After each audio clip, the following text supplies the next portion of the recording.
Hi everyone, welcome back to another episode of Circular Economy.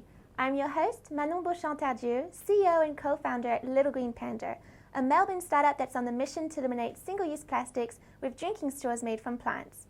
I'm really looking forward to today's episode as we chat to three amazing people who are each making it their life's work to put an end to single-use plastics in Australia.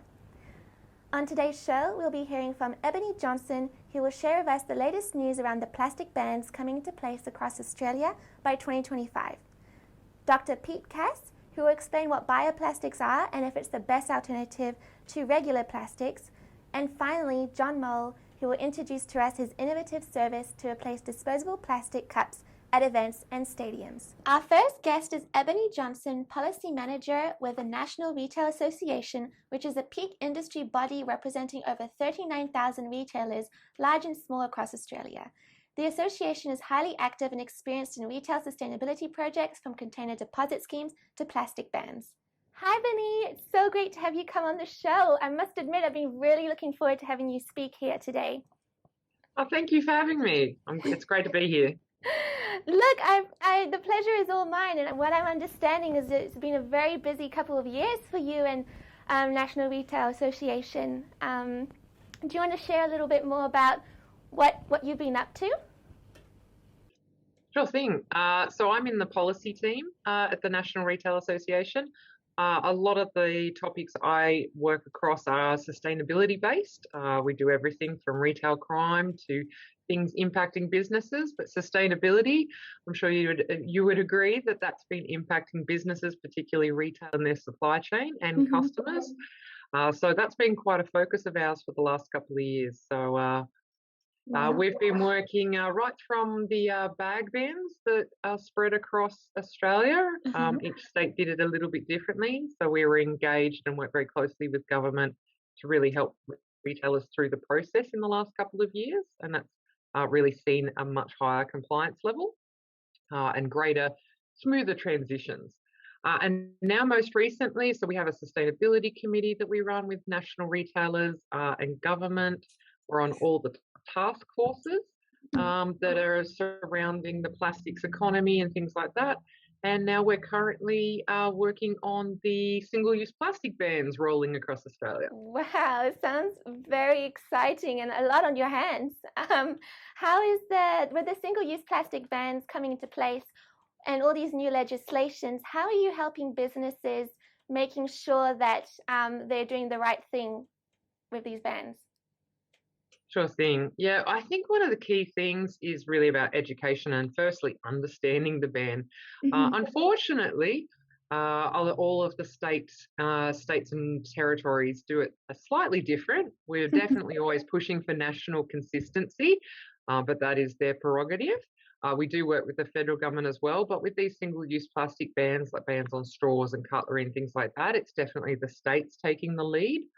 So we find a lot of what we do is translating the differences, ensuring retailers and their suppliers really understand what's allowed here, what's allowed there, what the differences.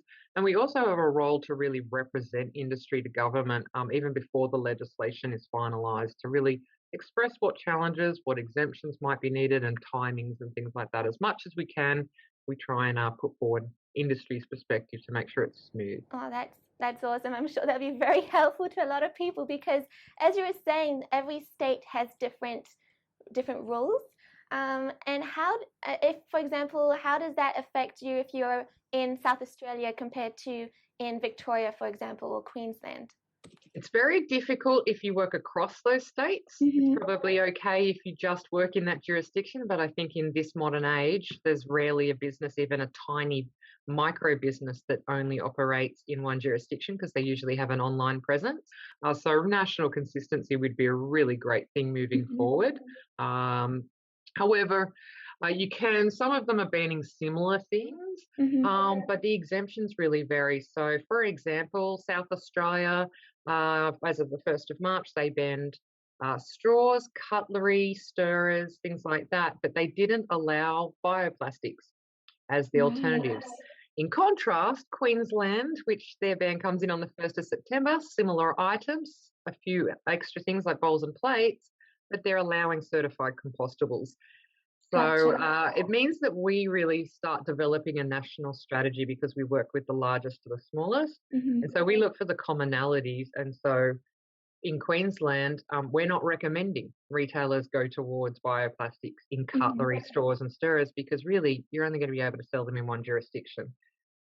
Prices will go up and things like that. So for some items, we try and find a common ground. Hmm. And then other things we kind of push back on with government in that we really think the technology's not there or the food safety's not there. And another big thing is we want to see collection infrastructure. If we're Hmm. all going to move to compostables, uh, there's not enough FOGO collection in Australia Yeah. at this point. So we want to make sure that's really aligned. So I should mention too that what we do too, not just we're not really an association that sits in a tower and just puts out website information. We do develop websites and things like that. We have a national hotline just on single-use plastic bans. Wow.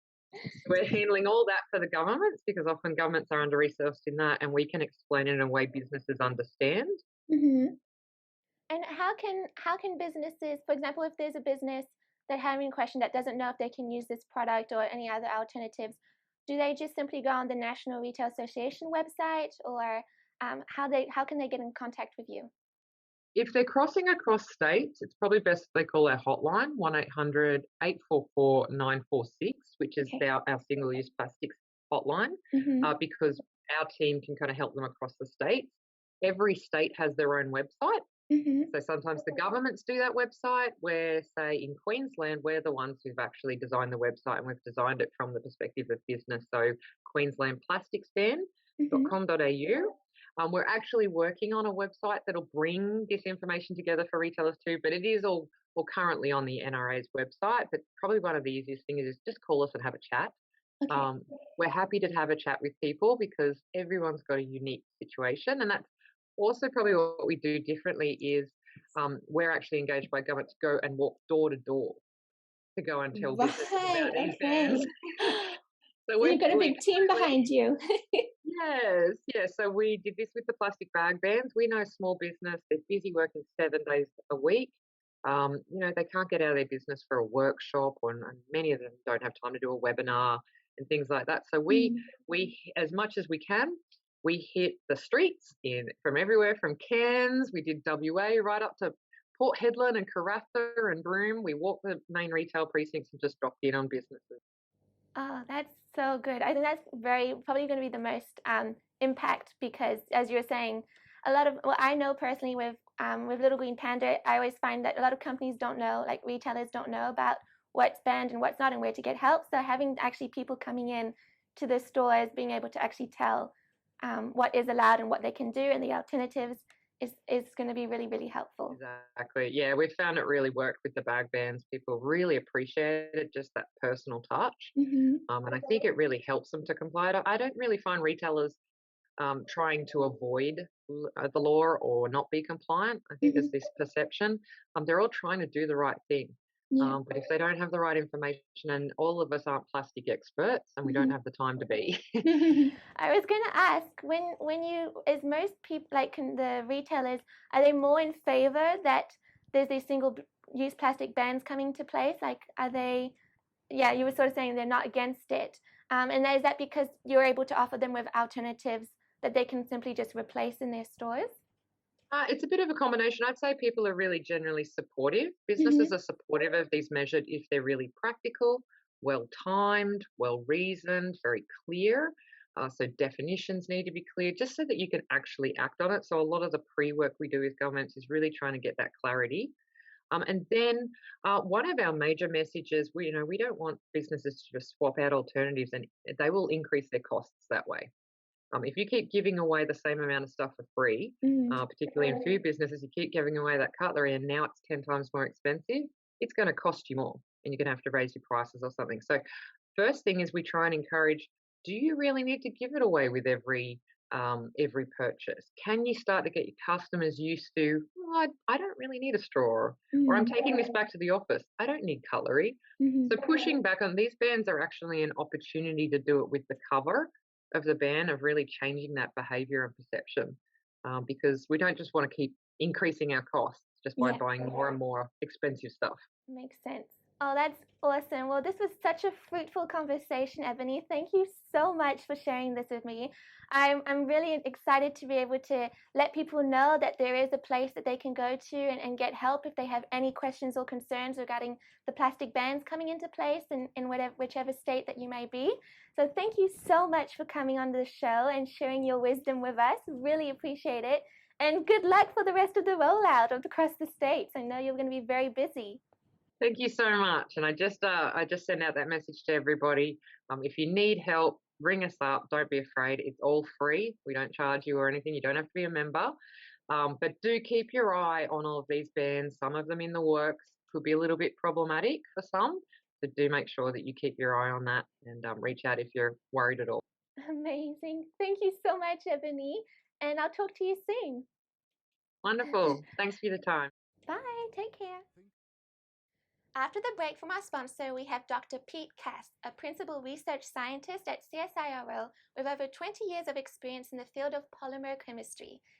CSIRO, an organization that solves the greatest challenges through innovative science and technology. They are Australia's national science agency and innovation catalyst, collaborating to boost Australia's innovation performance. You won't want to miss this. Stay tuned. Think about the clothes you're wearing, the food you're eating, or even the furniture in your home. There is a story and history associated with every product you've ever bought. Unfortunately, sometimes the workers who make your products are subjected to terrible working conditions, are not treated fairly, or the manufacturing process is harmful to the environment.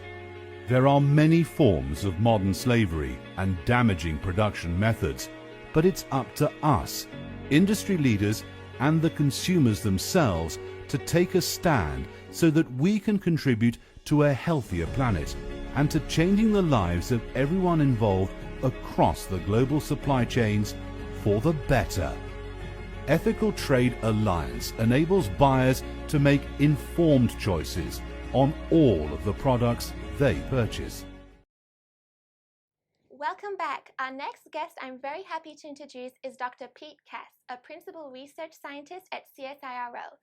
Pete and his team are passionate about finding solutions to combat plastic pollution and are working with industry on innovative solutions to improve bioplastics, which are materials that are capable of biodegrading into nothing more than water and carbon dioxide. Hi, Pete. Welcome to the show. Thanks for having me here, Manon. Oh, I'm so excited for you to come here. I've been looking forward to speaking with you. I'm incredibly admirative of the work that you do at CSIRO. So I think it'd be great to kick off with and share your pearls of wisdom with the audience about obviously all this, the biodegradable plastics and everything that's happening in that industry. I know that nowadays there's a lot of confusion between what these different types of plastics mean and how they each have their different degradability. And I was wondering, with now almost all plastics or products being labeled as compostable and biodegradable, what does that actually mean? Like, how can you differentiate them from each other? That's a good question. Generally, there's a lot of plastics can be degradable. They can be labelled as degradable. And there's also can be labelled as compostable. But generally, the important definition is compostability, and that's either industrial compostability or home compostability, which means basically the plastic's going to degrade within a reasonable time frame, so it's not a threat to life forms, and it doesn't persist in the environment for a long time. Right. And so what is the difference between compostable and biodegradable? Do they mean the same thing? In a compostable environment, it's generally a very rich microbial environment, like compost. So there's a lot of bacteria and fungi that will eat the plastic, as well as water and other mechanisms, which they call hydrolytic degradation, will help to break down the plastic into small particles. So that's a composting environment is a very aggressive environment, whereas plastics can generally degrade through sunlight and water alone, but that typically doesn't happen at a fast enough rate. That's really, really interesting. With that in mind, Pete, would you say that biodegradable plastics is the solution to the plastic pollution? I'd say that it is part of the solution. And typically, we really want plastics to be either recycled or even not used at all. But there are good applications of plastics.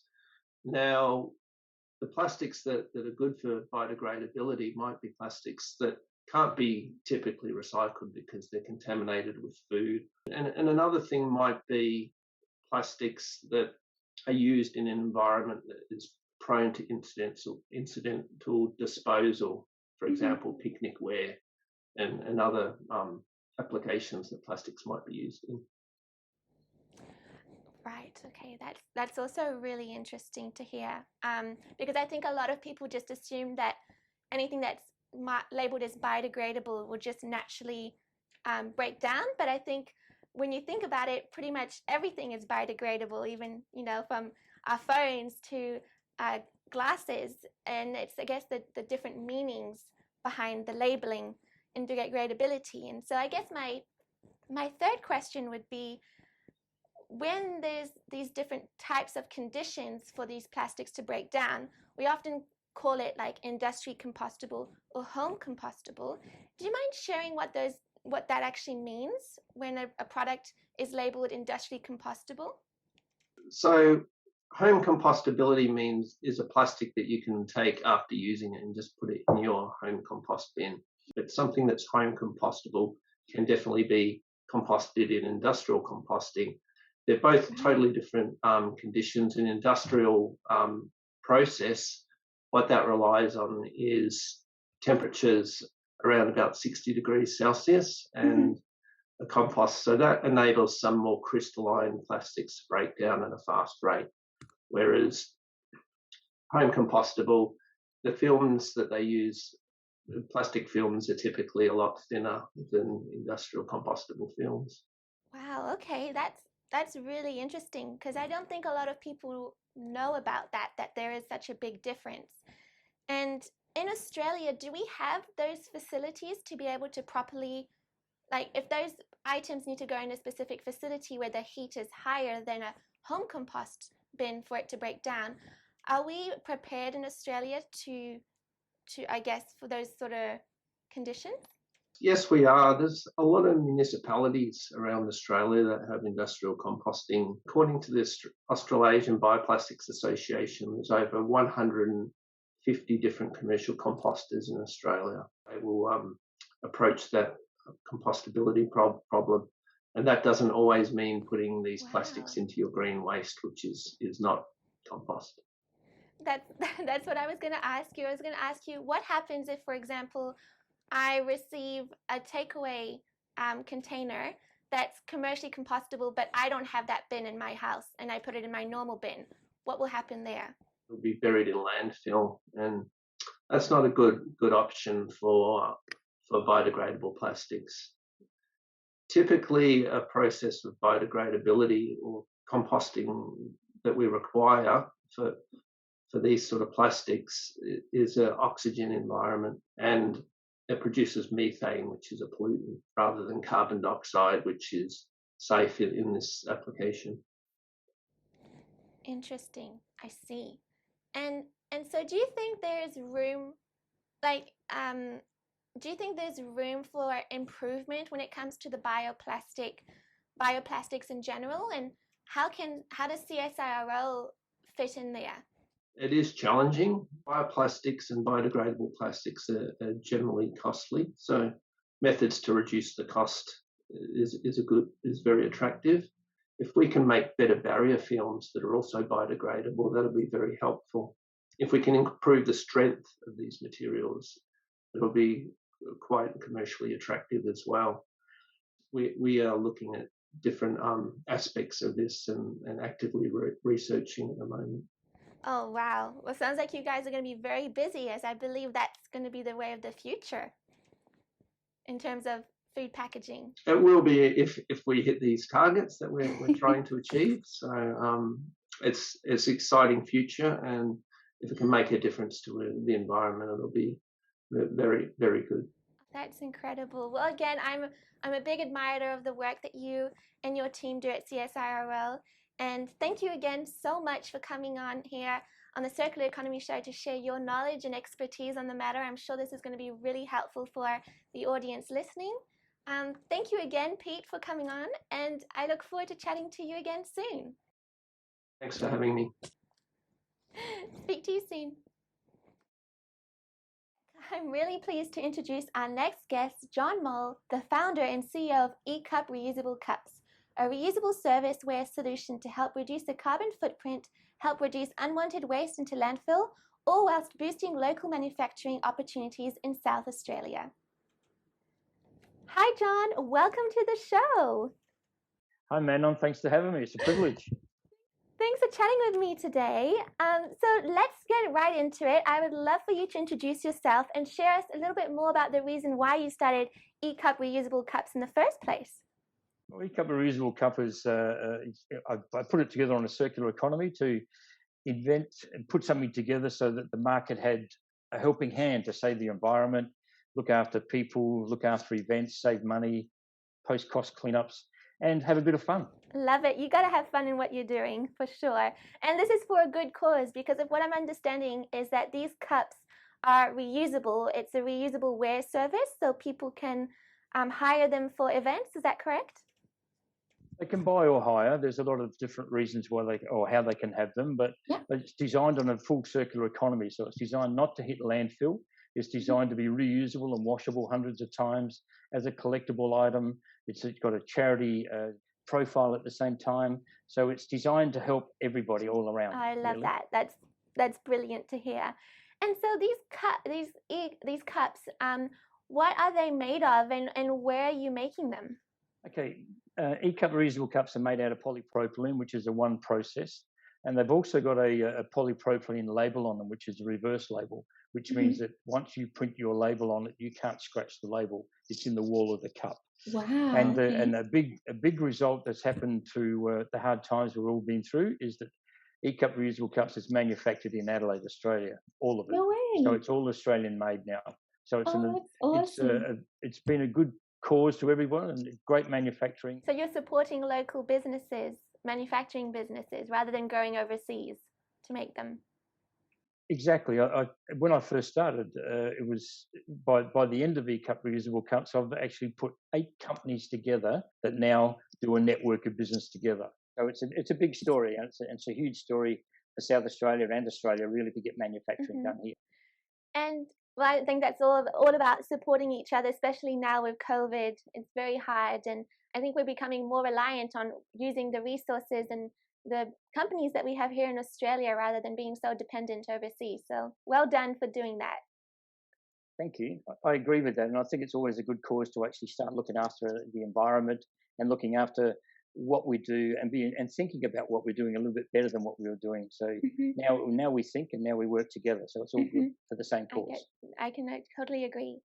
And John, we talk a lot about the coffee cups being a problem, straws being a problem for the environment, but we don't really talk about, the plastic cups that we use in events or stadiums. And I guess there isn't really a compostable alternative yet on the market that actually fully biodegrades naturally. Do you know roughly how many of these products we use, the plastic cups we use throughout the year in Australia? Millions and millions. It'd be billions. So if you take all the events that are around the place and they throw away, if you've got 50,000 people in the stadium, you're going to be using about 50,000 cups plus each event, and that just normally goes into recycling bins, costly. Everything adds up. So having a reusable cup, like eCup reusable cups, helps that. So it saves a lot of people time and money and effort and cleaner environment. I love that so much. My other question I was going to ask you was that for business, for example, if you're wanting the cups in a stadium and there's a possibility you were saying to getting them labeled inside the cup, and so that could be something that they can use on repeat for every event. you can have an ongoing event, ongoing label if you like, or you can have an individual label for every event. So it becomes a collectible item that people want to take home. And that's one of the reasons why we've got the in-mold labeling done on the cup. And that's all done in one process too. So you can change it, interchange it, or have a generic one that can be used at every event if you like. That's awesome. Well done on that. And the when it comes to the circular, you were saying bring up the circular economy program. How do businesses, like how does that work in terms of for businesses? Well, for businesses, because it's polypropylene, what it's designed to do is it can be reusable. So we've got receptacles that people put the cups into, so we can take back to our full washing facility, so we can wash them, sanitize them, repack them, bring them back for the next event. Alternatively, it helps the event in regards to they're not going to use single-use plastic cups at all. And so this is designed to be and not hit landfill. That's what it's all about. That's it, because I think in Australia we're sort of lacking that kind of the proper facilities in terms of recycling. We're not up to speed, and it's probably going to take a lot of years to actually get up to speed. Most recycling people now don't. We're trying to work to get through the recycling, which is a massive problem for Australia. We were very carefree before, like everybody was, and I was, and everyone else. But now we're starting to think we have to make moves over the next 5, 10, 15 years to make it worthwhile. I totally agree. And with so this is really encouraging the reuse system rather than making plastic and then recycling the plastic to making it into a new one. This is actually, we make a solid cup from the beginning that's good quality, that's sturdy, and that can last in the washing machine 100 of times. Is that correct? Exactly. Exactly. You hit the nail on the head in that. It's designed for it to be sturdy, to be strong, to be very tangible in regards to reuse all the time. And that's the big word nowadays, is to reuse. Reuse it. And if you can't reuse it, put it in a certain area that you can recycle it. And our recycling agreement with companies is that they can recycle it into things for kindergartens and schools and so forth. I tell you, John, e-cup reusable cups needs to be everywhere. How can businesses get a hold of you if they want to use this for the event? Or the website is ecup.com.au. It's very simple, and on there is the contact details on the emails, and it's just a simple procedure. Tick it on, we'll get back to you. One of my staff or myself will get back to you personally, and you can have an e-cup in your hand, which is really there cool. We go, brilliant. And if you want to put something on it, you can even put that on. Oh my gosh, that looks amazing! Well done. Very, very sturdy. Yeah. So you can do whatever signage you want. We can put your photo on it. Yes, you can. Thank you so much. Well, John, I must say thank you for coming on the show, for explaining and sharing with us the amazing service that you're providing. I think it's going to be such a big help in Australia to reduce so much plastic from landfills. Thank you again for coming on, and I wish you all the best in your journey. Thank you very much, Manon. Cheers, and have a really good day. You Cheers too. now. Bye. Bye. I hope you enjoyed hearing the stories from these inspirational people who are fighting the battle to ensure a more sustainable future for everyone. If you like this episode, please like and share with a friend to spread the word on the good that is happening around the world. Thank you for your company, and I'll see you next time. Goodbye.